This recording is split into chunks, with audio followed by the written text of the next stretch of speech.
Such a difference between us.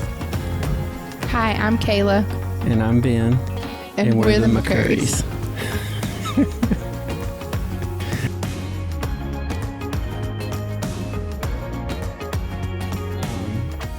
But we just want to sit down and talk about kind of our journey, how we met, and how we got to here right now, 7 years later.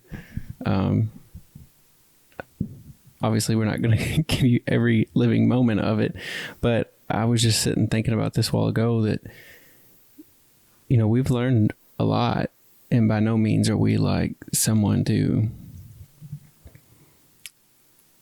give. We're not perfect. We don't know it all, but we have learned a lot, and we've had like a journey that we've been on, and there's been different seasons in that journey. Mm-hmm. And I've always felt this way, like in anything. For me personally, I just feel kind of selfish sometimes to hold it all in and not try to share it with someone. Yeah. I have felt too, like when I was thinking about, Ben and I have been talking about sitting down and recording, because we've had recently so many friends and like people wanting to know how we met and just about our marriage. And so like we have been really wanting to sit down and record our story and to put it out there for others. But I'm not going to lie, it made me real nervous, because it's not that we have some perfect ideal marriage or ideal story. But it's honestly because the hand of God has been so present in our lives individually, and then in bringing us together. Yeah. That's why I want to record this and do this. Because I feel like there's a lot of people that are not married that need some hope, and they need some positivity, and not that we are a success story, but that God can truly bring two people together to live in union with one another, and where he is placed first inside of their story. Yeah. I wonder, this is really random. I was wondering the other day, like what the average marriage years is. You know what I mean? I don't know. Because I think about it all the time. I'm like, I'm so thankful we're together. Like there's so much just in our short 7 years we've been through that could have like ended it real quick. Mm-hmm. You know what I mean? But you're right, like placing God in the center of it. That doesn't mean like every single day he was there. There's probably days where we've been like just trying to control it on our own. Oh yeah. But just to be able to come back to that and be like, wait a minute, no, like when we try something, it fails. So let's put God first. Yes. And we better like get into this, or we're going to like spill the beans on everything before we tell. I know. I was like, we're going to be jumping all over the place when we do this.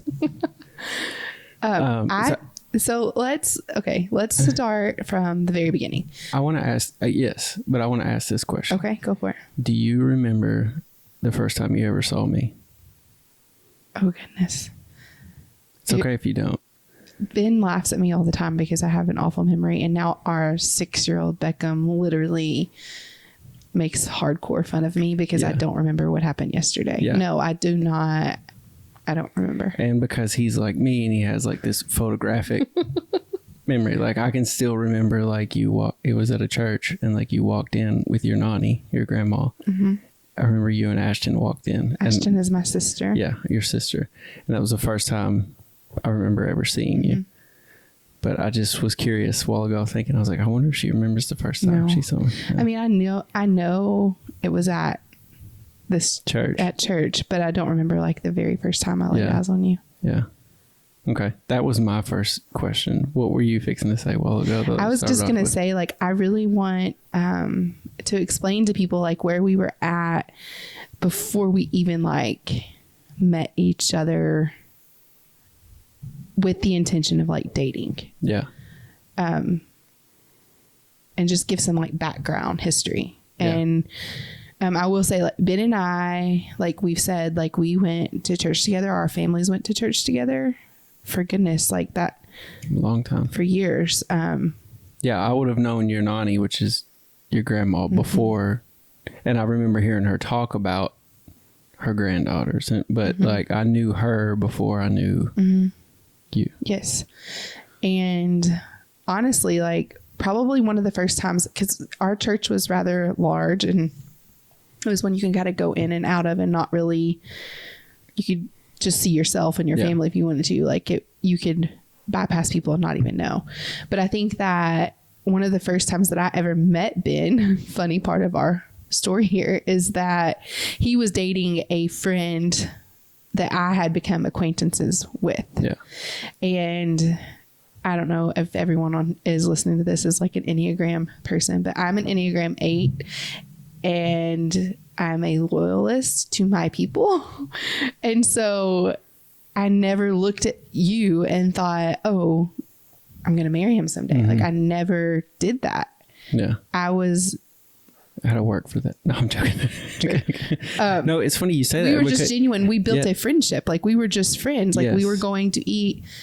Once we met and like we were all included in this group of friends, like we would go eat together after church or hang out before church or like going on trips, because we were both youth leaders in the youth group, because we're going on trips together. And like we just genuinely, like Ben was hilarious, and I just loved, like I still love laughing. It's one of my favorite things to do, but I just like sitting and talking and like laughing with you. But there was never any like intention of like, oh, I like this guy, which is so weird to me. I mean, literally, like, so fast forward to when we started officially dating. I mean, Ben literally, even though I like to tell people he came out of nowhere and it like smacked me in the face, but for years, it's really cool how we were like just genuinely no intentions, just building a friendship. Yeah. It's funny you just said no intentions, because that's what I was thinking of. Like in the beginning, I was just like, oh, this is a cool girl. But like there was no other intention. Like it's almost like a horse with blinders. You know what I mean? Like I knew you were there, but like I didn't. And it's so weird now. Like I look back on that and I'm like, why didn't I? But I'm so thankful I didn't, because we were like, it was just, and it's just so funny, like, because it was so easy to talk to you. Like we laughed, like we got along well, but it was so cool because all the pressure was off for it to be anything more. And I don't know, because timing, I don't know if there's like any single people watching this, but like I've said this even before I met Ben, that the right person at the wrong time is not the right person. No. I mean, timing is literally everything. Yeah. And God's timing, not your own timing. Correct. Yeah. And it just blows my mind how we're even here right now. We talk about this all the time, like even like outside of just me and you and our relationship, anything in our past we've ever done, like I look at it as I was one decision like away from not being here. You know what I mean? Like in this decision, if I chose no when I should have chose yes, like I could be somewhere else. And it just blows my mind to think how we met, how it grew, and like how we're here now. Yeah, like because that's the importance of, especially, I mean, obviously your whole life, but especially when you're single and you're making these major life decisions, why it's so important to be in constant communication and in relationship with the Lord, and to have Holy Spirit activated in your life. Because these little tiny decisions, I read something the other day that was like the small decisions of your life are genuinely what make up you getting to your destiny and seeing your purpose fulfilled, are the small decisions, not the big decisions. And it's crazy because like you said, like the little small of simply just saying yes to someone or a situation or no can literally completely change the trajectory of your life. 100%. Yeah. So do you have anything else to, I'm trying to like, I'm trying to think how I want to keep you on this, like, you want to keep, because you know I'll jump. Okay, go. Timeline. So that was kind of like our background history.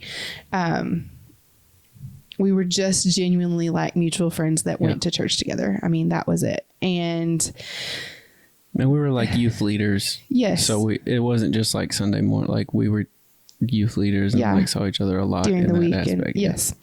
And so then around Ben jokes that that 3 times is the charm.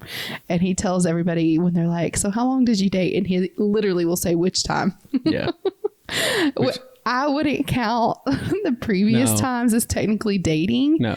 Because when it was like when I was around 21, 22, around in that age, I don't know. I'm terrible at like. Yeah, I'm too. Probably 21, 20. Yeah, 21 was probably around when we first met. So probably 22, 23 when we tried like. Okay. So I we was were hanging out more of like, and it wasn't like in a group setting. It was just you and I. Yeah, like go watching to see a movie together. or something. Yes. Yeah. And so at that point I was just like, obviously Ben had like his relationship had ended and that was no longer in play. Yeah. And I was to the point in my life where I was still, more background information about me. I was a hardcore partier. I liked to drink a lot and I liked to be around friends all the time.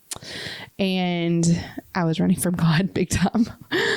And I was very hurt and very broken. But Ben all of a sudden was single and he had all of the qualities inside of him that I saw that I was like, oh my gosh, like that's like, I want that in a husband. Like I knew he would be a great dad, a great husband, and I wanted that. And so even though it didn't feel right and I wasn't ready to like get married at that point in my life, I was like, oh, like he's available. I'm going to ask him if he wants to go fishing. That was the first time. Yes. I do remember that. That was like and so like I messaged him on Facebook and I was like, hey, do you like to fish? Like so random.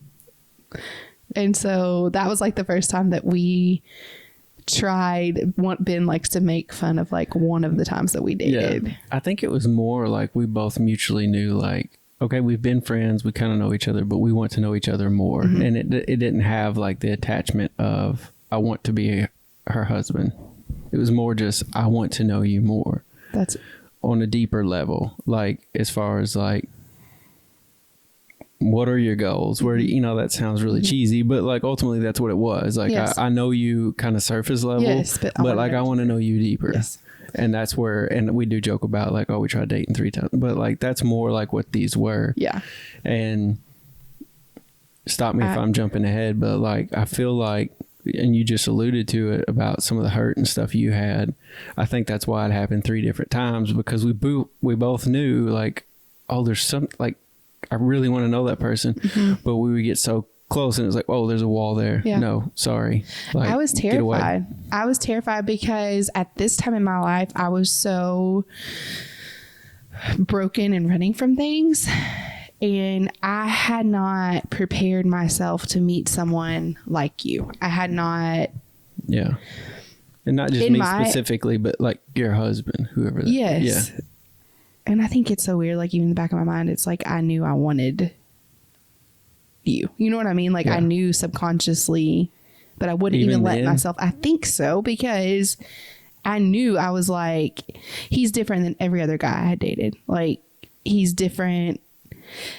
He's deep. Like we can talk about like the deep desires of our hearts.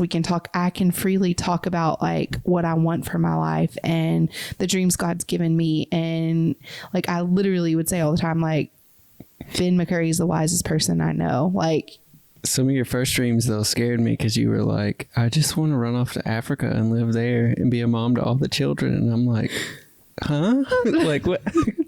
I still do. But I was like, she's going to be gone in like a year. Like she's telling me these dreams. Why am I even like here?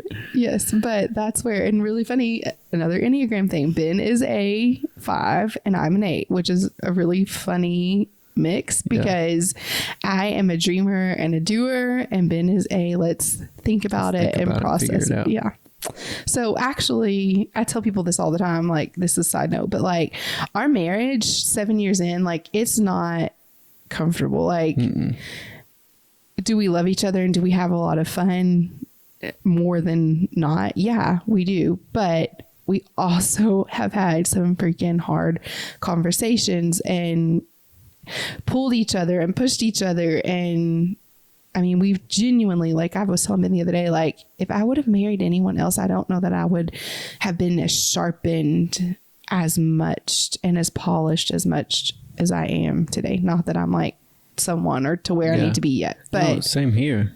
And that we could jump way ahead here, but that's what happens with those tough conversations. You know what I mean? Like, yes.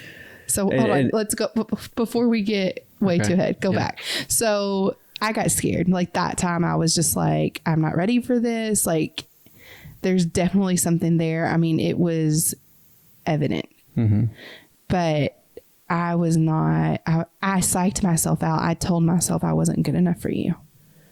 And I just ghosted you pretty much. Like I just quit. Catfish. Is that what the show is? No, I didn't catfish you. I ghosted you and like the kids multiple these days. Times. But I just stopped talking to him and stopped. It's so weird because we went on several dates. I know. I'm sorry. I don't know that I've ever publicly apologized to you, but no, you don't have to, like, Kayla. I know. But it does. Like, it seems like it wasn't real. I know. So that was time number 1. Yeah. I don't really remember time number 2. Maybe it was just 2 times that we told. No, it was the third time. Ben is very stuck on it was 3 times. I don't really remember the third time or the second time. I do. Because there was a second time because you went to Alabama. Oh, yeah. This is a good part too. Okay. So when I was like, we should have done like a timeline because I'm real terrible at like. Yeah. I mean, you just forgot that you lived in Alabama for a while. It was such a small time. It was a short time. So I was running and I knew I wanted to live a different lifestyle. But being in our hometown and being around the friends that I'd always been around and still every weekend they were doing the things I knew that I didn't want to do anymore. It was very hard for me to say no. And so I knew I needed some like separation. Yeah. And there was this opportunity that came open for me to actually go do an internship in literally the middle of nowhere, Alabama, for a year. And I went. And while I was there, like around Christmas time, Ben randomly called me. Like we hadn't talked in. I don't remember this. Like a year or 2. Yeah. Because so he was like, at this point, you'll have to like tell because I always forget this part. I think you were living at home. Okay. Let's back up. Because I saw you before this. What it is, I came to church. Like I had not forgotten about you, but I'd like, okay, Kayla's gone. Like, just don't. It is what it is. But I remember one Sunday coming into church and seeing my mom standing there talking to like this tall blonde girl. And I was like, I don't even know if I knew you went to Alabama, but I was just like, Kayla's gone. She's not living here. Well, that's what your mom, I mean, like I said, our church was rather large. So like when you were leaving and coming in, there was like a rush of people. And so I was going out. It was like in between 2 different services. I had gone to the early service and you guys, I think, were coming in. Well, my mom was already in. She was talking to you. So I was walking out and she was walking in. And as I passed her, I felt someone like grab my elbow and I turned around and it was your mom. Yeah. Who I knew her, but I didn't even know that she like cared enough about me to like want to know where I'd been. And she was like, where have you been? I haven't seen you in a long time. Yeah. And I just remember seeing like my mom's face and I'm walking in and I was like, who's this tall, like blonde girl that my mom's talking to? And you turn around and I was like, oh my gosh. And I feel like my first words were, where have you been? Like, what are you doing? Well, my side, like, I just was like talking Ben's mom. I'm 5'11", so I'm very tall. And Ben's mom is very like small and petite. So I was just like I do this when I talk to short people, but like trying to like bring myself down so I could like look her in the eyes. And I just remember like I was so into our conversation, but I could like feel the presence of this like very tall shadow standing behind her. And I was kind of doing this thing, like trying to like, why is this person just standing here? Like, I felt you. And I was just like kind of looking out the side of my eye, looking out, and like we stopped talking. And then you said something. And I mean, like you took my breath away. And I think it was like, then I was like, oh, like Ben's a man. Like, I think the first time like that hung out or like tried to date or whatever, I still saw you as like friend zone. Like it was so like like it was God, the transition for me to not see you as a friend anymore, even though I think something deep inside of me knew like he's husband material. Yeah. It was hard for me to not see you as I'm just going to kick it with you and watch basketball. And that moment is when it happened. And I was like, holy crap, like he fine. And my thought was, what are you doing? Like, where have you been? Like, so, and what's weird is like, it's so weird. And like, I'm going to say this and people are probably going to be like, oh, that's like he's just saying that. But this is 100% like correct. I just genuinely always like wanted good for you. Like wanted to know you were taken care of and not like, does that make sense? Like not I think being, that's called love. Yeah, exactly. That's what I would define it as now. But then I didn't know what in the world that was. And I would even have thoughts like when you were gone and I didn't know where you were, like, I hope she's okay, but not like, oh, I want her. Like she needs to be here with me. Like not out of a jealous, like, cause love is not jealous. Like, but it was, and I was oblivious to what it really was. And in my mind during that time, I would go on dates with girls and stuff. And I'm like, how do you know? Like, how do you know when it's the right person? I would even have questions with people and I'm not going to call them out, but I remember having a question with someone one time and I was like, well, I guess I'm like 70% sure. Like, I don't, and they were like, oh, well, that's good enough. Like, someone told you that? Yes. And, I've never heard that. And that's nuts because now looking back, I can look back and think from the very beginning, knowing you, and it wasn't out of, oh, I want her, but it was just truly just a love for you and your well-being, and like from the very beginning. And so I think when I met you that Sunday and I saw you and I was like, where have you been? Like, because I've had that and like I didn't know anything. Like I don't think Facebook was really like what it is now. Like I wasn't on it. Like I didn't. Now you can like see what someone's doing every day, you know, but back then it really wasn't like that. So I didn't know where you were. I didn't know what you were doing. And I'm like kind of, if you don't know me, anti social media. Yeah. Especially then, like, you know, Yeah. So then I guess you went, you told me you were in for the weekend or something. I was in for the weekend visiting, and the internship that I was in, the crazy thing about all of this is that they had set a rule that if you were in the internship that you weren't supposed to date. So once again, we are kind of in like a forbidden place. Yeah. Like, well, and I don't even think my headspace, because you were going to back up to the phone. Like I called you. But I'm just saying, like setting the stage, like we were technically in a place where we couldn't date. So it was just kind of like, hey, how are you? Good to see you. Yeah. Even though I was like, dang, he's like, it just hit me in that moment. Like he's always been very attractive, but it just hit me in that moment. Like,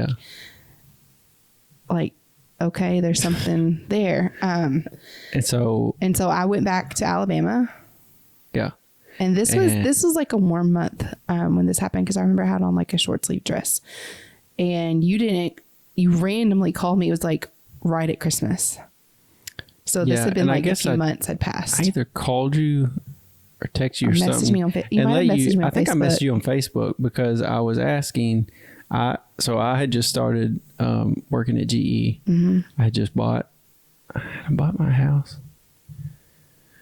I don't know if I'd bought my house or not yet, but anyway, like I was like, I just like, and this is so me, like within months of working there, I was like, I'm just like burnt out. Like I want to go do something different, which I was working like second, third shift, something weird. So a guy at work had told me about this place in Alabama that like when you lose your luggage in the airlines, like this place goes and buys all the luggage and then they just open it up and sell whatever out of it. And I was looking for an iPad and I was like, well, I want an iPad. I want to take a road trip. I was like really big into photography then. I was like, I just want to take back roads and take pictures. And so of like nature. Yeah. Of nature, barns and like, and it was cool. Like the stuff that like I look at those pictures every now and then and think of like that time. And I really just wanted to get away and like like just have some thoughts to myself. So I don't know what I asked in the message, but I said something about I was coming down there. No, you were already there. You were like, you messaged me. You were like, I think I'm really close to where you are. Maybe that's what it was. And I was like, what? Yeah.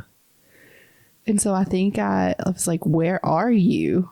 And it was a couple hours, maybe. I think you were like 2 hours from where I was. But still, that's a whole lot closer than... And to me, you were like a sense of home. And I was like very homesick at this time. And so I was like, I'll drive and meet you. Like, where are you? Like... Yeah, but you were doing some Christmas play or something. So it was... I used to do hair and makeup too. Like, that was my career before I'm a stay-at-home mom now. But I was doing the... place where I was at, they put on like a massive Christmas production every year, and I was doing hair and makeup for the Christmas production. So there was like a small window of that I could have came to meet you. Or you asked me to come watch it. Yeah. Or I was like, if you can't meet, at this time, if you can't meet me, then why don't you just come here? Yeah. And come watch the Christmas production, because it was really good. And then I was like, then we can hang out, after or whatever. And in my mind, I was like, heck no. Like, she done ghosted me, moved to Alabama. I haven't known where she's been at for a year. But you cared enough to face it. But I'm not going to drive an hour and go see her. So I just made up some excuse. Like, oh, no, well, I can't. But I do remember the one night, one of the hotels I stayed in, I called you. Mm-hmm. It was late.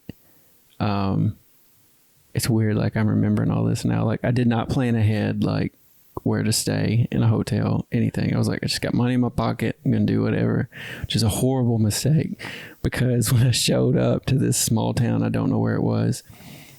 They had some factory or something there, some huge factory. And they like had hundreds of people come in that weekend to do like inventory. Mm-hmm.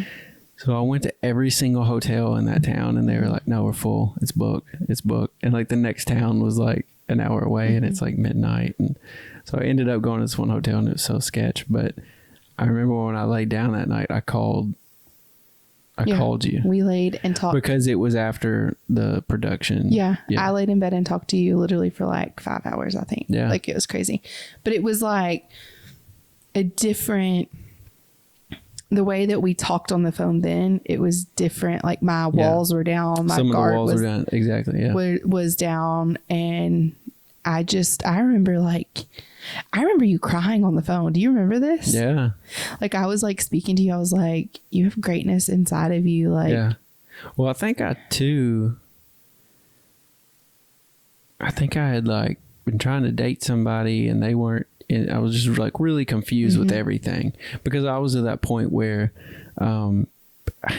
honestly, more than looking for a wife, I think I was just lonely. Yeah. Like, and I just wanted, I wanted that 5 hour long conversation. You know what I mean? It's not necessarily like, oh, I want a wife today. Yeah. No, but I just wanted like to talk to somebody. You know what I mean? And yeah, I just remember that conversation, like me speaking into you like the whole time. Like affirming who you are, and who God has created you to be. Yeah.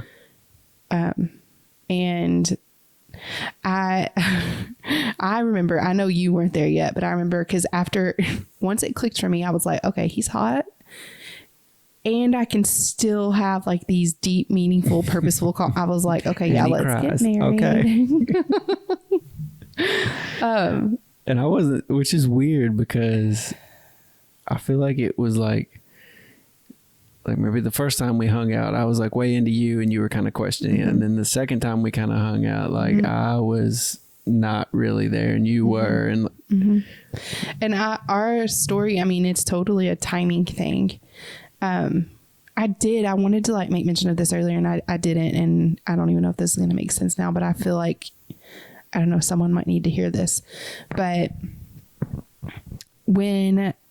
before Ben and I don't know, it does make sense, because, okay, sorry, keep going, and then I'll throw this in there later. Okay, where do you want me? So anyway, I ended up moving home from Alabama. Like, crazy things happened there. I didn't even finish the program. Like, it was nuts there, and they were making huge transitions in their ministry. And so I just was like, okay, I'm just going to come home. Yeah. And Ben and I kept talking. Even before that, you were coming home like every other weekend. Yeah, I was so homesick. I was very, very homesick. So we would maybe hang out, which you were super busy working when you were here. So maybe like we'd go eat lunch or something. Yeah. But anyway, I moved home and Ben and I continued to see each other. And we were just like still talking, maybe going to see movies, like hanging out. I had a massive crush on him at this point, and I think he knew too, like something. Yeah, but I was still like there. Very guarded because I was like, "Ooh, a good detail here." I don't know if you're gonna be real mad at me for saying this. Go ahead. So this is where the story kind of gets cray cray a little bit. So I remember, like, literally like moving home, was so into you, had the biggest crush on you. We were literally like every Friday night I was going to Ben's house. Ben had a house by himself. I know where this is going. And no, I wasn't there yet. Okay. I don't think. No, I was. You're right. I was going to say. Oh, and yes, I'm pretty sure because this is when, and our friend BJ was there, and like we would get pizza and BJ would lay on the couch, Ben would sit in the chair, and I would lay on the floor with the pillow and a blanket. Like we would watch stupid movies on Friday nights. I would be like, "Do you want this recliner?" And you're like, "No." And BJ would never offer you that. He would probably make like, he just loved to pick on you. Yes. He would be like, "Do you want it?" "Well, I'm not giving it to you." Yeah, he did mess with me all the time. But that was like every Friday night. So in my mind, I mean, we were kids these days. We were talking like we were about. But in my mind, I'm like, my friend BJ's here. This is just 3 people hanging out. I didn't see it like that. I'm not saying. Yes, I'm just saying that's where I was. And then every time we would like hug, or we would like, or we would leave, like try to, and it was like awkward. Like, I want to hug you so bad, but like we didn't, and it was like high five. See you next Friday. Like, and so like in my mind, I was like, oh, we're working, like this is building, like we're about to be in like a full blown relationship. And I remember a few weeks of doing this. One of our mutual friends, I was doing her hair, and actually her husband was like best friends with Ben at the time. And she was like, oh, I saw Ben on Saturday night. And I was like, oh yeah, like I've actually talked to him quite a bit lately, like not trying to like throw it out. This sounds like a movie.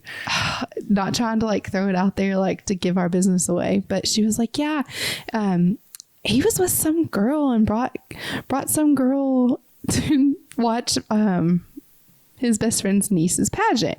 And like I remember I was like putting color on her hair, and like I was like, excuse me.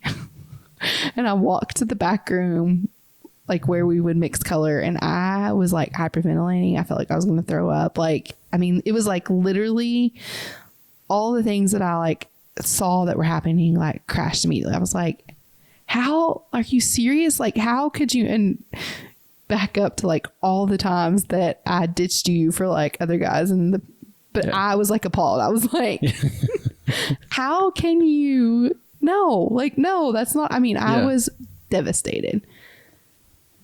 And so this is the part where I want you to like interject, like what was going on inside of you. Inside of me. So I feel like my whole life up to then, like I had, this is going to sound wrong. Like, just hear me out all the way through.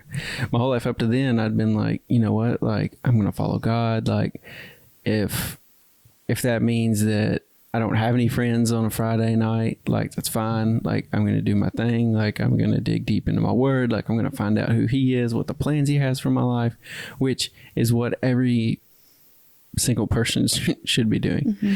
So I've done this for years now, what seemed like years. And I finally got to this point, and like, and we've talked about this a lot. Like I had dated some people, and I can sit here and like tell you nothing really that was wrong with them, why they couldn't have been my wife.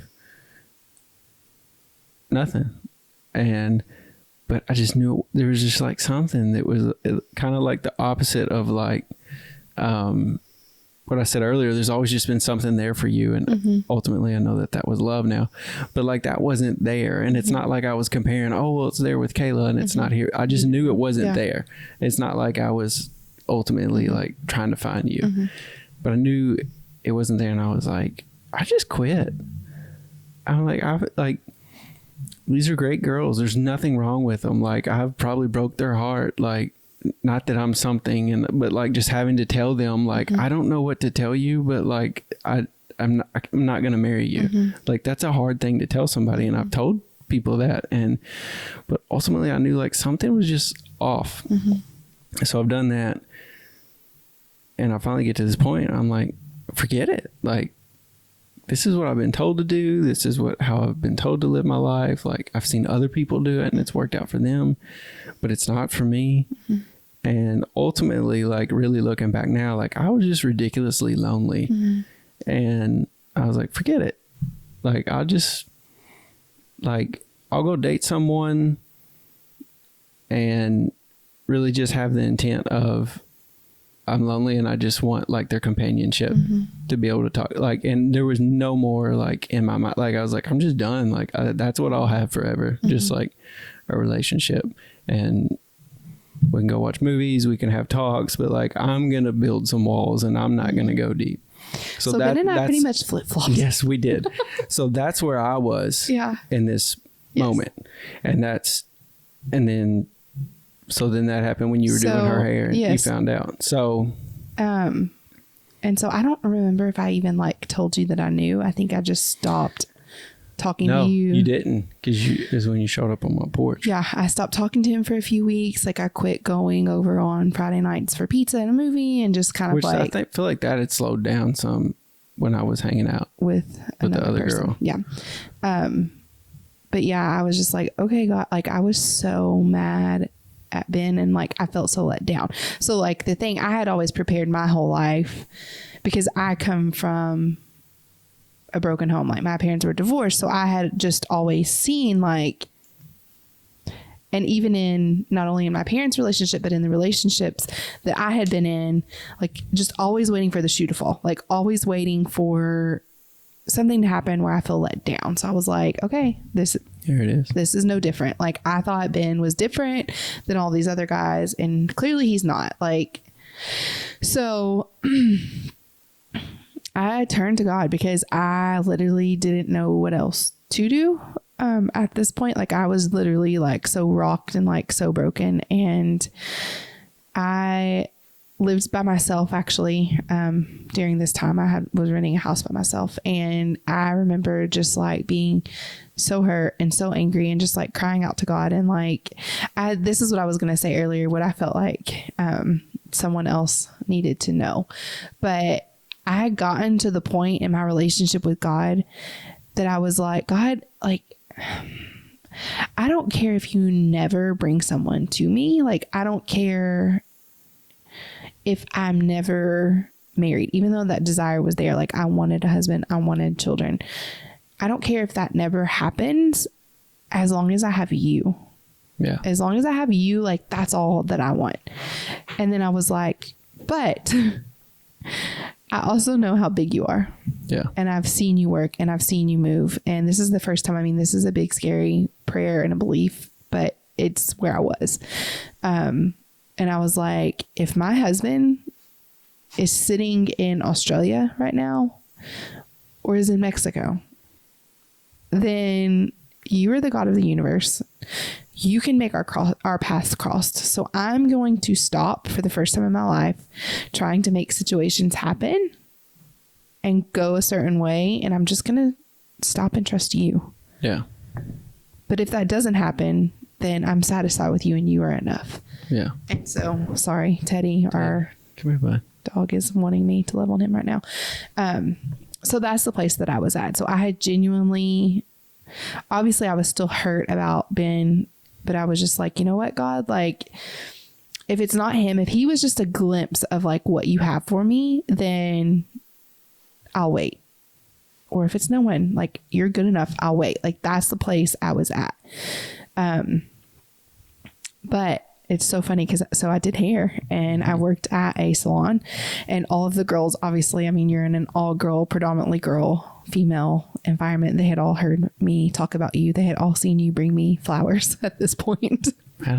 No. Yes, you had one time. I just showed up there. Okay. Yeah. They had seen, so like when things went bad, they all wanted to know what happened. And so one of my friends that I worked with, my coworkers, one day she was like, you are absolutely crazy if you let some other girl steal him away from you. Like, you are nuts. And thank God she is like a ballsy woman, because at this point I was just like, okay, God, like, whatever. Yeah, whatever is whatever. And I think I had to get to that point. And I say this all the time to women that I'm like telling this story to, but I think I had to get to that point because you know what, like as much as I love you today and 7 years in and you're the father of my children and like the love of my life and the person I get to do life with, I still don't depend on you as much as I depend on God. Yeah. 100%. I love you. And yeah, there have been times like that's what we were talking about, like in the beginning, like putting God first in your marriage. It's not just like putting God first in your marriage. No, it's us individually putting God first. Yeah. And the times that one of us hasn't put God first, it stresses our marriage out. Oh yeah. Because the weight of us so hardcore depending on you to fulfill every desire I have inside of me, like that's not fair to you. So then it causes stress and friction and all these kind of things. So I think God had to get things right with me real quick, is that like, I'll bring you your husband, but you have to know that I am more than that. Like our relationship, ultimate provider. Yes. Yeah. Our relationship is more important than that. Yes. This is where you invest, obviously. And then once you do that, then good things flow and trickle into your marriage and into your children, into your life. Yeah. So anyway, I was like, okay, last ditch effort. Like, God, I really feel like I'm supposed to at least one time, because I still had it. And there was still such like a open door. Like there was no closure.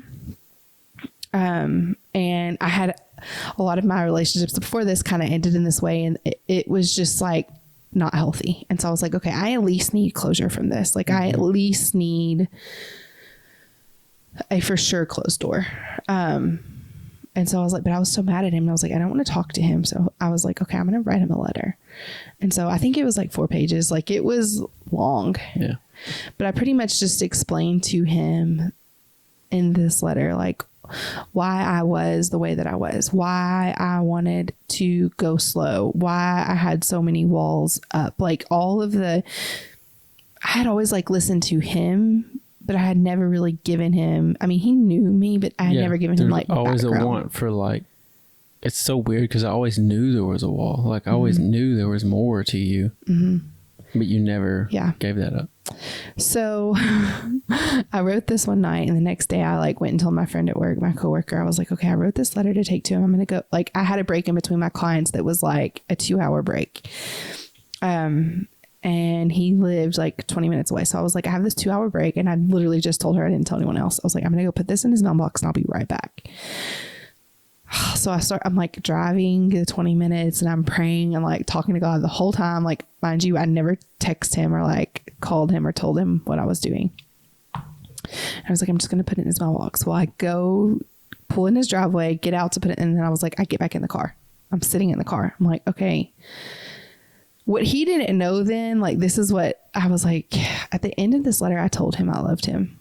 Like the very last sentence. And I was like,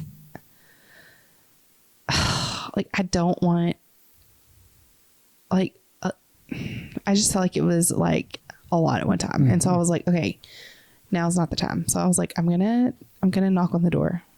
No, you text me or something. Because I remember you saying, hey, are you home? Because I worked third shift. Gotcha. I came home. Okay. So I sent him a text. For some reason I was still up and you were like, hey, are you home? Come outside. Like, this is weird. I was like, yeah. And you were like, I'll be there in 5 minutes. And I was like, what? Like, I didn't say. You told me you'd be there like in a really short amount of time. Anyway, I do remember, but that, I was in the driveway. I was already sitting. Like, is in Madisonville is where she lives, and I live in Seabury. Why is she already here? And I'll be there in 5 minutes. Meant I was already in the driveway. Yeah, so I was like, okay. Anyway, so he comes out on the porch, and I don't even know. Like he sat down on his front porch, like literally, like we were sitting on, like there were no chairs. I don't think we were just sitting on the porch. On the ledge, yeah. And I don't even think I looked at him the whole time. Like, I just remember looking at my feet. It was like half the ground. I was just like kicking my feet back and forth. And I was just like telling him everything that was pretty much, Teddy keeps wanting to be in this, telling him everything that was in the letter of why I was the way that I was. Like I literally spilled the beans to him, minus I didn't tell him I loved him. And so, and real quick from my perspective, so for the last couple of years where we've tried to hang out and stuff, and we would always get to a level where you might reveal one little thing, and you wouldn't, walls would come up. And then you show up on my front porch one morning and you tell me every single thing I've ever wondered about you, like wanted to know more, like why are you the way you are, like what, you just like laid it all out on my front porch. Like I just worked all night and like you just, hey, I'll be at your house in 5 minutes. And then like you show up. And the thing that I'd wanted so long was just, was just to know this, and you just show up and tell me all of it. Yeah. I don't even remember myself talking any. I don't think you did. I think I talked the whole time, but I just remember being like, okay, well, I gotta go. Like I was and at the end of it, like I was just like, okay.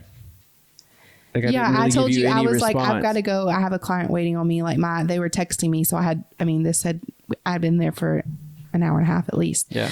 But they were texting me and telling my client was at the salon and I was 20 minutes away. So I was like, I've got to go. I've got to go back to work. And Ben was like, okay. And that's literally all he said after I spilled my guts to him for like at least an hour sitting there. And he got up and went inside. And for 2 whole weeks, I never heard a word from this man. Not a, hey, thanks for stopping by. Not a... You can paint it, but I'll tell you what was going on in my life when you get done. Okay. Let Ben tell you what was really happening. So that I didn't sleep that day. I worked 3rd shift. So like I was just up all day. Like, really? Like she's going to show up on my, like when I decide like I'm done, I'm not like, I don't even want a relationship. I just don't want to be lonely. I just want someone to talk to. She's going to show up and tell me all this. Like, really? Like I was mad. So by the end of the day, before I went back into work, I remember calling and letting this one girl know. I was like, hey, we can't hang out anymore. I'm sorry. And I remember, like, this is very vulnerable, but I remember telling her, like, I was like, look, like the Ben you see, like, is not the real Ben. That's not, like, yeah, you see some of it, but that's not who I am. And I'm sorry. And just ended it right there. Same day you come to me. So then that night at work, I just remember thinking, like, I can't, it was kind of like a God, like, okay, it's time to be a man moment. Like, it's not like, okay, now I'm just going to tomorrow call Kayla and be like, hey, like, it's like, no, like, you need, and you said it earlier, you need to become more the person that you're wanting to marry. Yeah. Yes. That's something I wanted to say too. Like, I don't want to marry someone that just like broke up with someone tomorrow and like today is like that just seems really cheap and like surface level. And I was like, that's not what I want to be. And so can I say one thing? Yeah, go. That's what, like, the time when I was like, I told you before I went to see Ben, and I was having my alone time with God, like that was something God was speaking to me as well, is use this time to fully become the woman that you know, like the husband, let me word this, the husband that you desire and the qualities that you desire. Would he want to marry you? Yeah. Do you have the things that a man of that quality would want to be in a relationship with? And the answer was no. And so I was like, okay, whether it's Ben or whether it's someone else, like I need to become more of who God has created me to be, because that person that I desire deserves that. Yeah. Continue. And that's where, like, and it's just God, because it's not like I was like digging in my relationship with him to figure out like what do I need to become for my wife, but like immediately, like I just felt that, and I don't know why, but like I just made this timeline in my head. I was like, okay, 2 weeks. Like, and it wasn't like I'm just gonna wait 2 weeks and then call Kayla. It was like, no, I'm gonna take 2 weeks, and like I know ultimately I won't 100% be that person, but I'm going to take 2 weeks, and that's all I'm going to do is like start fixing all the broken pieces and become that person that is ready to be married. I remember you telling me one day you were like, during this 2 weeks, like you were running. Do you remember this? I don't remember. You were running and you were like, okay, like I need an answer, God. I need to know if this is right. Like you were like just praying to God. In that moment, he was like, yeah, she's the one. Like, yeah. I never all like, is that true or am I making this up? I don't remember the running, but I do remember like, and it wasn't even like this audible voice, but like I prayed that like, okay, like I don't want to waste my time again. Like I don't want to waste her time anymore. Like I don't want to do this if it's not like, I feel like I told someone the other day, like when we started dating when we really started dating, I was just like, there's no one else. Like there's just something in my head that it was like a switch. And it was like, there's nothing else. And like God like gave me that in my soul. Like when I was praying for that, it was like, this is it. And I think it's so cool. And why I wanted to point that out is because, especially me, like talking to a lot of like my single friends, I feel that, and I know there's going to be feminist people that come after me for this, but I feel like God has created a man of God for you that will pursue you, that he will give that check to, that he will come and get you. And I obviously had the feelings of like, yeah, I want Ben, I want him to be my husband, but there was never something inside of me that was like, pursue him. Yeah. Like that was not there. And I just think it's really cool how that happened for you. It was like, yeah, she's the one, like, go get her. Like, yeah. And I can't sit here and be like, oh, it's because like I was doing so well in life and like I had like other than just saying that like it was God and like well, you had a and there relationship was with the Holy Spirit. Yes, and that there was so much more for our life than just, oh, we're just getting married. Like it's so much more than that. Oh, we're just gonna have Beckham and Brooks. It's so much more than that. Like, and God knew that. Yeah. Well, and I feel like that.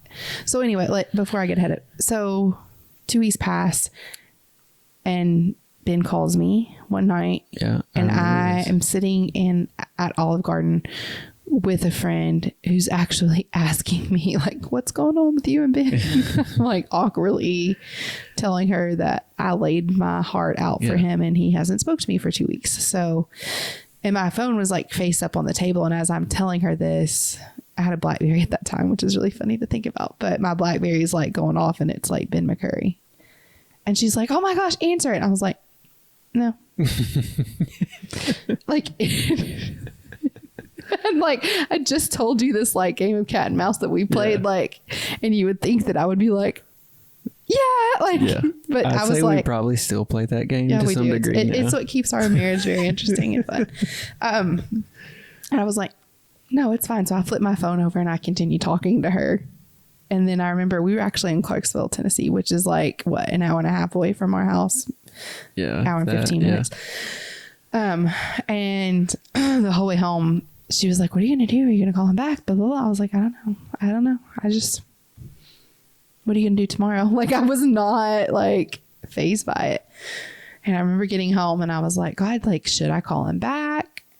Should I not call him back? Like at this point I was like, I don't even feel like he deserves for me to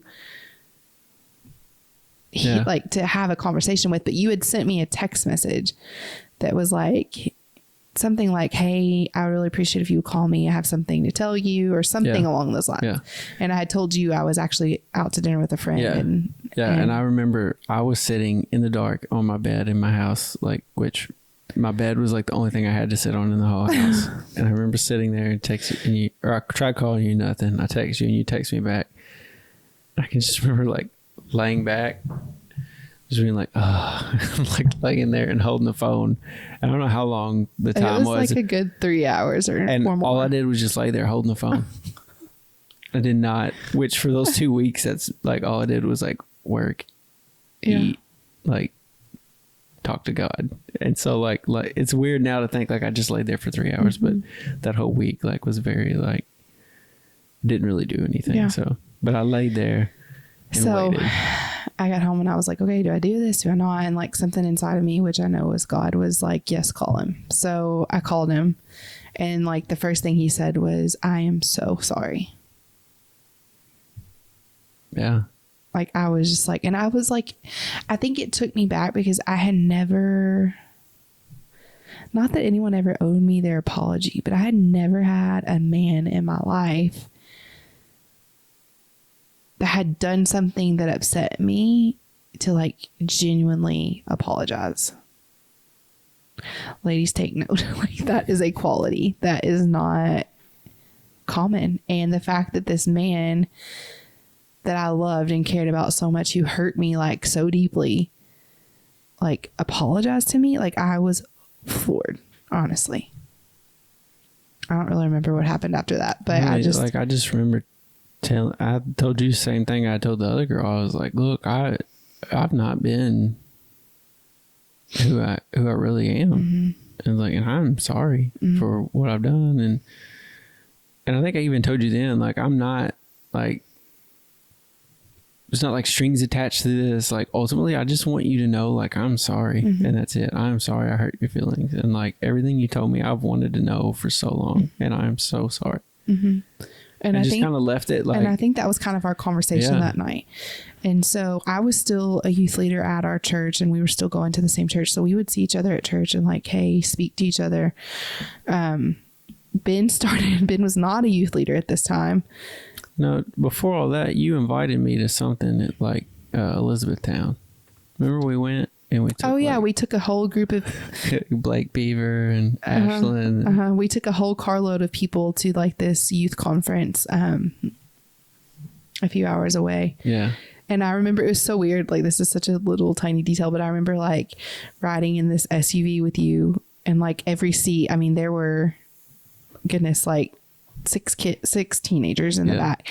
And I remember like having this weird feeling of like, this is going to be us someday. Yeah. Like this is going to be us someday. Yeah. Like it felt so right. Yeah. I was going to say different, but just right. Yeah. And it wasn't like I knew it felt right, and I knew that you knew it felt right. So there was no pressure to be like, oh, I have to like hurry up and tell her I love her, or like, I don't know what pressure for what. There was no pressure at all. It was like back to the beginning where we're just friends, and like just go with this. But I had a big crush on you at this point. So I don't know how long of a time passed that we were still like texting, doing things like that. Obviously, I still had like massive feelings for him, and I remember one night. So what I was saying is I was a youth leader. He was not, but he was coming to youth group on Wednesday nights. I worked third shift, like 5 minutes down the road from the church. So I would come and we would. He was supposedly, he tells a really funny story that the youth pastor came up to him. Yeah, he was like, are you just here for Kayla, or are you going to like commit and be a youth leader? And I was like, no, I'm just here for Kayla. He did not like that. Oh, bless. And so one night after youth group, Ben was like, and normally, I mean, we were always around a group of people like laughing and having fun. And he like grabbed me to the side, and he was not grabbed me, but talked. Why are you shaking your head at me? You asked me to go to dinner after church is where I was going. Well, we would go to Cracker Barrel a bunch. Okay, go ahead. Maybe I'm messing it up. Go ahead. Not alone. I mean, yeah, we went to dinner with people, I guess we did this night. We went alone. He was like, I really want to take you to dinner after church tonight. Is that okay with you? And I was like, yeah. Like, I didn't think anything of it. So I'm going to let you fill in here. What had you done? Like, what were your preparations? Okay, so before that, which I'd always, not like real close friends, but just acquaintances, and we would hang out every now and then with your brother-in-law, my brother-in-law, Sam. So we would hang out. Your brother-in-law my brother-in-law now, Sam. So we would hang out, and I remember he was always like, man, just when are you and Kayla like gonna like, well, y'all just going to get married? Like, what do you, I was like, I don't know. He was like, well, y'all just need to do it. So I remember. I feel like everyone around us always knew. So I remember talking to him and I was like, I don't know if I'm getting ahead, but like, so I told him, I said, I'm going to ask Kayla on a date. And he was like, what? Like, y'all hang? I was like, no, like, I'm going to ask her to go on a date with me. Like, I don't want to confuse, oh, we're just hanging out, we're just friends. Like, I don't want there to be any question. Mm-hmm. So I'm going to ask her on a date. And I said, and I've already bought the tickets for the date, what it is. And he was like, awesome, man. Awesome. Like, let me know. Like, when are you going to do it? Like, he was like so into it. And I was like, well, tonight after church, I'm going to ask her to go to dinner. And I'm going to ask her if she would go on a date with me. So, yeah, that's what. So we went to Cracker Barrel. So I asked you to go to Cracker Barrel. So and we're sitting there and we got our food. And we're just like talking and laughing. Like, it was so, our relationship at this point was so easy. Like, I've never had a relationship with another human that has just, it was just easy. Like, I don't know how else to explain it. Like, and I think we had finished eating or something and I was messing with like a sweet and low package and you were like, I have something to ask you. And I was like, okay, which I have ADD. And so it's like, things, unless I'm like really focusing on something, things can easily go in one ear and out the other. And like, I just don't, I'm like, okay, yeah. And like, and I remember you like touching my hand. You were like, I have something to ask you. Like, stop, put that down and like, look at me.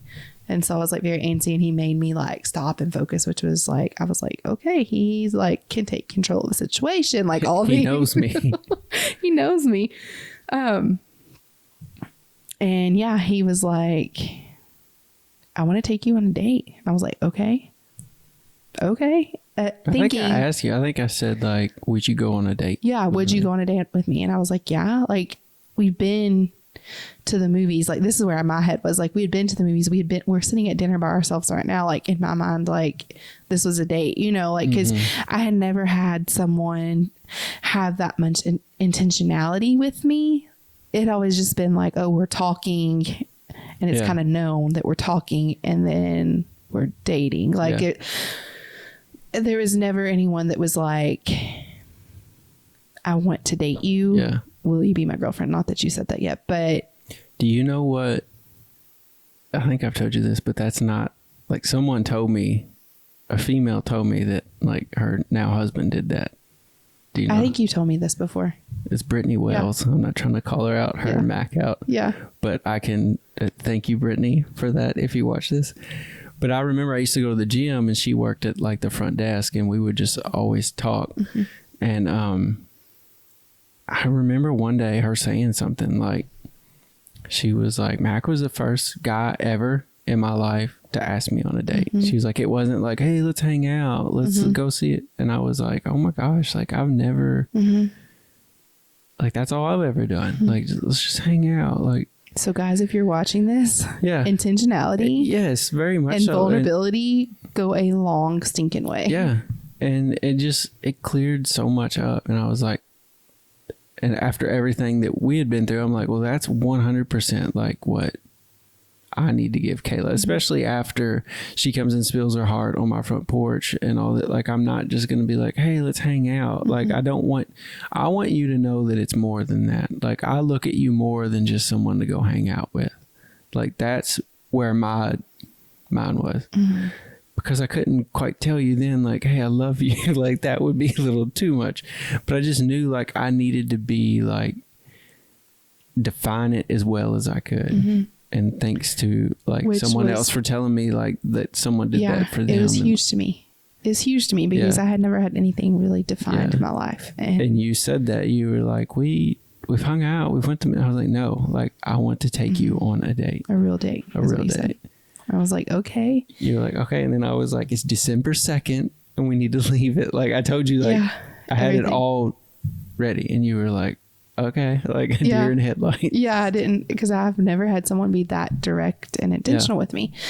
And so we ended up doing the coolest thing. He took me to we both loved Christmas music. And I think we had like talked about how much we love Christmas music or something. And he had gotten tickets to go to it was an orchestra, a Christmas orchestra. Evansville Philharmonic. Yeah, Christmas orchestra. Yes. And it was like we got dressed up fancy and like it was just the best night and the coolest experience. I'd never been to anything like that. I mean, we really haven't gotten anything like that since, but for the first date, like the first official date, like it was the coolest thing I'd ever done. Yeah. And we sat and listened to classical Christmas music in the most beautiful like theater.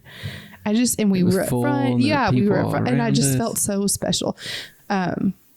And we were probably like the youngest people there. Yeah. Yeah. But it was so special. It was perfect. It was the best night. Probably one of the best nights of my life. Seriously. Are you about to cry right now? No, I'm going to interject this now because I was thinking about this earlier. Like sometimes, and this is going to sound horrible, but sometimes like day-to-day life we do now, I forget that is you. That sounds horrible. But like I do, like I get so caught up in life and I feel like so many people do that. Like we get caught up in life and we get caught up in what we're doing and what's the bills tomorrow. Like what's my schedule next week? Like, and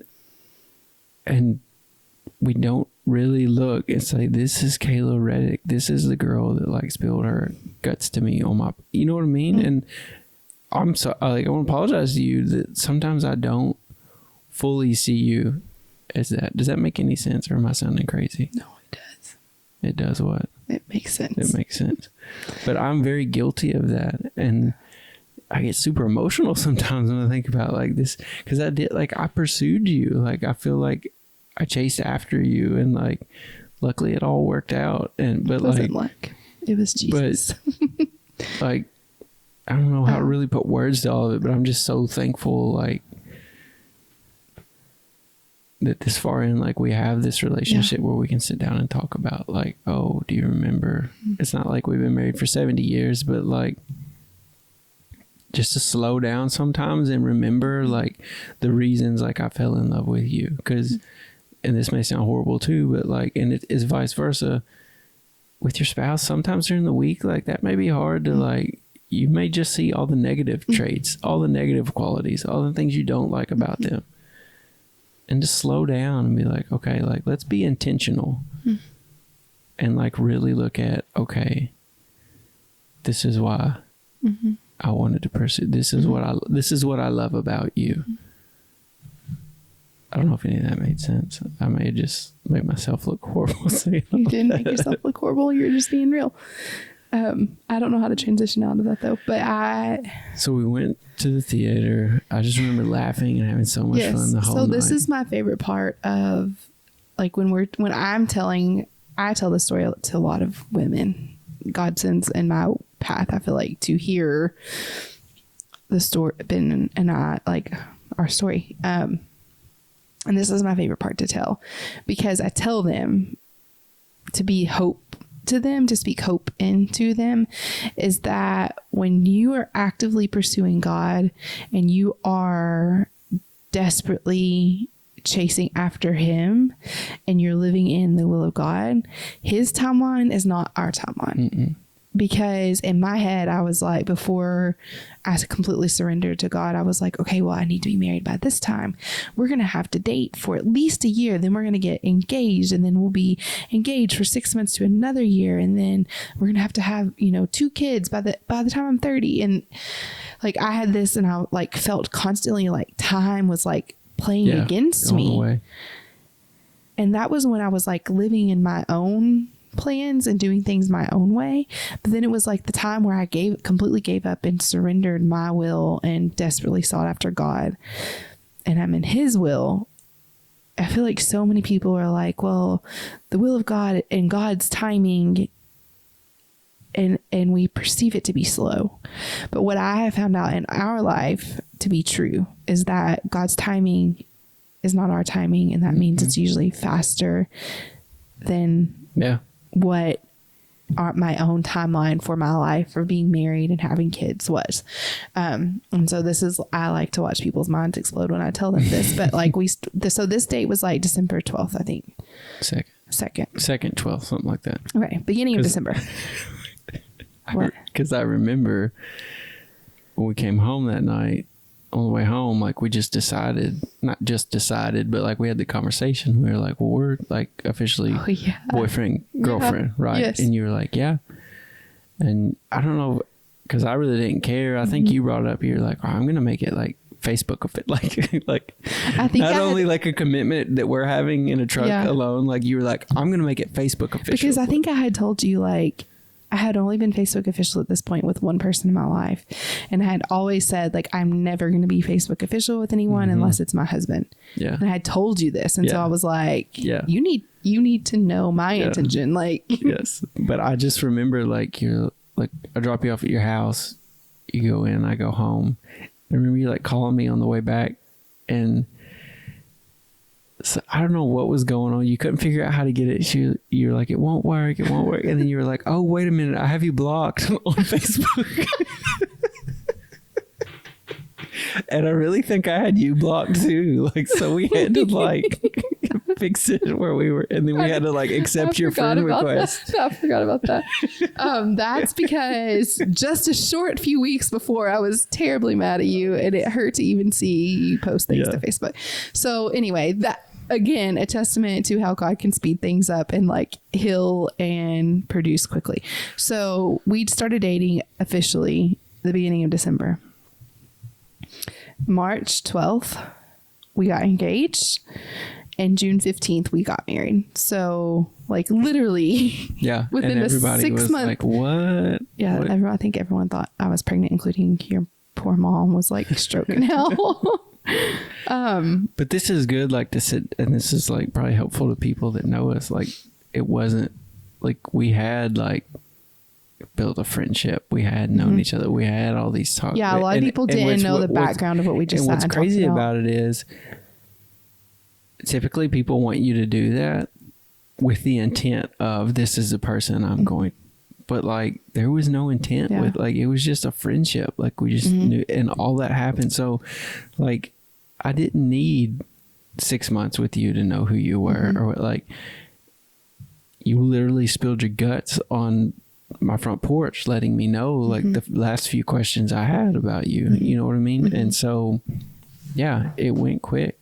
And then like what? So we got married in June, and in November, I found out I was pregnant with Beckham. So in literally a year's time, we had gotten engaged, married, and found out we were pregnant. So all of that to say is, when you're in the will of God, things are His timing, not your own. From what we have found out, things tend to go faster than what we expect. And to just like, I really just wanted to also do this to like shine hope in, hopefully, to people's situations that, and going back to me saying like, God, if my husband's in Australia or Mexico, like bring him to me.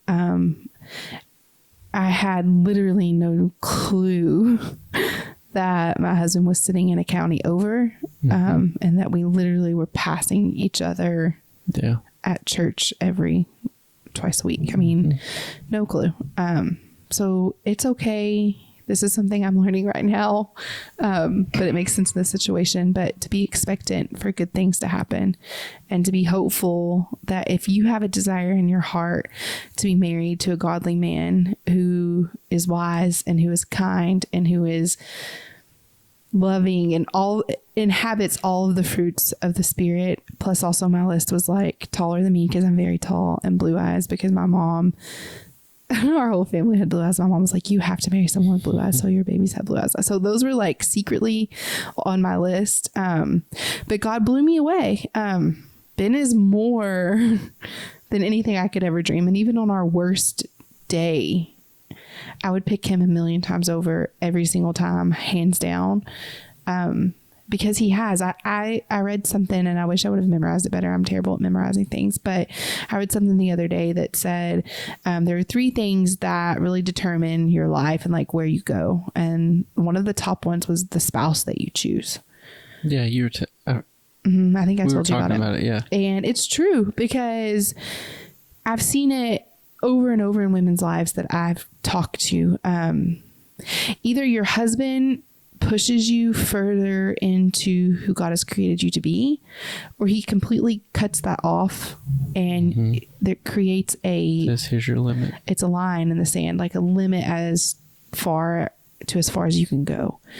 And Ben pushes me when I need to be pushed. He pulls me back when I need to be pulled back. He prays for me. He speaks into my life. He makes me laugh. He's also made me cry.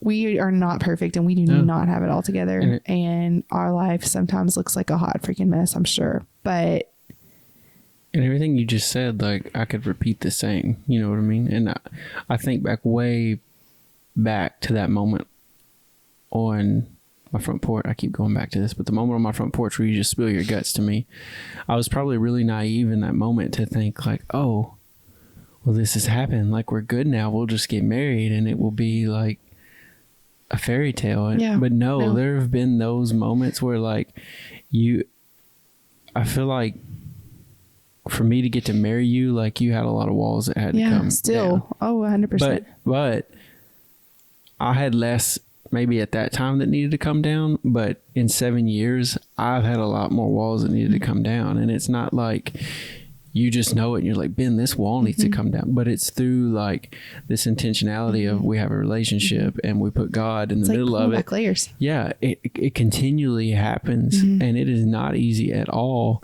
And going back to what you said earlier, like I would like, there's been rough days, there's been rough nights, there's been rough times, but I would not want to do that with anyone else because ultimately those probably wouldn't happen with other people. Like a lot of times when you settle, when you're just like, well, I'm lonely, like this is it right here. Like that doesn't mean that like you settle that they're a horrible person. Like they're not, they may have a lot of things on your list. They may be a great person, but ultimately like they're not the one that God ultimately has for you. So you just settle. Well, then you go through life and you don't have those hard, or you do have those hard times, but they don't like bring you closer or help you like see the things you need to fix in your own self. And then ultimately like 15 years down the road, like you're the exact same person that you've always been, if not more worse off, because now you have resentment to your wife or your wife has resentment towards you. And that just blows me away. Like, and we said it earlier, like you're just one decision from being somewhere else. And I thank God all the time, like I'm here where I am. And that's not to say that I don't ever want to paint a picture that like other people that I dated are like horrible people or like no. But they ain't me, boo. They're not you. But here's the thing, like it's not just a one-sided thing. Like if they would have married me, then they're missing out on the perfect, like it goes both ways. And that's so hard in the moment to be like, hey, you're not the right one for me. That's not what you're thinking. Yeah. But down the road, like ultimately I hope that best for them and that they figured that out and that like, okay, I deserve the perfect person for me. And if a person checks everything off your list and has extra, that's cool. But if they're not the perfect person for you, like if you don't go to God and be like, okay, like the main thing I think that I want to like kind of end with and tying into what you're saying, something that I tell women weekly is do not settle. No. Don't settle. If there's something inside of you, like Ben was saying, that's not checking, and you're walking with the Lord and you have an active relationship with him and Holy Spirit's activated in your life, then you can trust him that when that person that you are supposed to be together, that partner, that mate for you that he has for you, you will know. And I know I hate the cliche saying of like, oh, well, you know when you know, but you do. There's something in you. And I would even go as far to say it's not something, it's Holy Spirit inside of you will let you know this is that person. And I see it all the time, like women that come to me that are like so frustrated with their husband and all the things that he's not, and they're not at the same place spiritually, and they're not walking with the Lord at the same level, and they're frustrated. And it's so hard for me because what I really want to say is he didn't hide who he is from you. He showed you who he was when you were dating. All of those red flags are the things that you knew weren't going to work for you. You overlooked them because you were afraid? You were fearful that maybe you wouldn't find this person that ideally that be you alone forever. Yes, that like you deserve. Yeah. Like that's a lie from the pit of hell. And it's a trap because he knows if he can get you to marry the wrong person, you have a bigger chance of getting a divorce. You're not fully committed to each other. And you're also, it's what the Bible talks about as being unequally yoked. I feel like it has everything. Being equally yoked has everything with being spiritually on the same level. Yeah. Having the same desires, having the same depth and desire for a relationship with God. That's being equally yoked. And knowing you guys are going to push each other further into your destiny. And here's the thing is like, then when you get married and you have kids, like you're setting your children up for a legacy of greatness because of what you have ultimately become the best version of you. Your spouse choosing the right man, choosing the right woman has ultimately become the best version of them. And now your kids get that platform. We've talked about this all the time of greatness. Starting point to start from, to jump off of. Versus someone who comes from a divorced home. I mean, you're literally setting your kids up with, they're going to have a lot of healing that, not that it's wrong. I mean, I am not that There's I'm someone. So many factors. Yes, but I'm a testament of that. But it is like a broken limb on your family tree that you have to recover from. I mean, it is what it is, but can it be recovered? Absolutely. But it's just so much more of a breath of fresh air to marry the right person, to not settle out of fear. Yeah. That's all. I mean, I wanted to say. And yeah, our marriage, I tell people all the time, like they ask us like, how do you guys do it? And I literally look them square in the eye. I'm like, we don't have an easy marriage. No. I feel like when I was younger, like my hopes were like of a good, healthy marriage was we don't argue, we don't fight, and it's just butterflies and rainbows every day. But now 30, almost 2 years old, 7 years into marriage and 2 children, I would say that a good marriage is actually one that is hard and that it's challenging in the right ways, and the ways that you can have hard conversations and you can walk away with even more love and respect for each other. Yeah. That you give each other wisdom, that you sharpen each other, that you literally, Ben and I talk about this all the time. Like when I'm up and he's down, like we pull the other one up. And then on days where I feel down and I need to be pulled up, like he's that for me. Like we have totally. Or one of the days where we're both down, we just endure it until I'm not trying to be funny, but I mean, that happens sometimes. And like, I mean, it's what you said way earlier, you know, when I'm not in my word and actively like seeking God and like what he has just for me, just like God, like I want a relationship with you. Like when I'm not doing that, it affects you. And when you're not doing that, it affects me. And now it affects our children. Yes. And that's like, I feel like the season of life we're in, we're like, okay, yeah, there's stuff I need to like change in my life. Not that like horrible things or like addictions but like, doubt, like these little like, yes, insecurities, these little characteristic traits that like, I don't really, it's like a fine tuning, you know what I mean? And if I don't do it, those things I'm passing on to my children now. It's not just about me. It's about our 2 boys. And that's the biggest thing where I've been at lately. And then that's on a personal level. Then it's on a us level, those things in our relation, like they see those and like it gets big and it gets deep, but I wouldn't want to do it with anybody else. Like, and I say all the time, like, I'm so thankful for you. Like one of my most, I don't know how I say it, but like, I wouldn't be who I am without you. I feel the And that sounds so cheesy.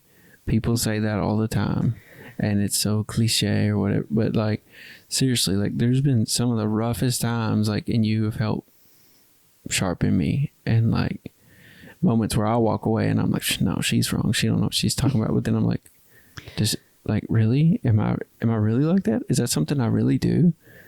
Because I don't even notice it. Same. And it may take weeks and I'm like, wait a minute, I do that. And now I can start the process of fixing it. It's not like a light switch and it just gets fixed, but there's certain things where now I can start the process of, okay, I see that, like I need to fix that. And that's not easy. And I don't know where I'm going with it, but anyway. Well, we could sit here all night. I know. Hopefully we're going to do this again. Hopefully everyone who listens to this or watches it, Ben was like, either people are going to get humor or wisdom or lots of different things you can pull from this. But I just am praying already that whoever watches this, that Holy Spirit just brings hope into your life, that you feel encouraged and uplifted to endure and to press in. I just want to, I don't know who this is for, but like to press in to God and put your energy in your relationship with him versus trying to figure it all out and pursuing a man. Pursue the man, and he will reveal who your man is. Or woman. Yeah, and just don't settle. Yeah. Wait. It is worth it to wait. Ta-da. 100%. I love you. I love you too.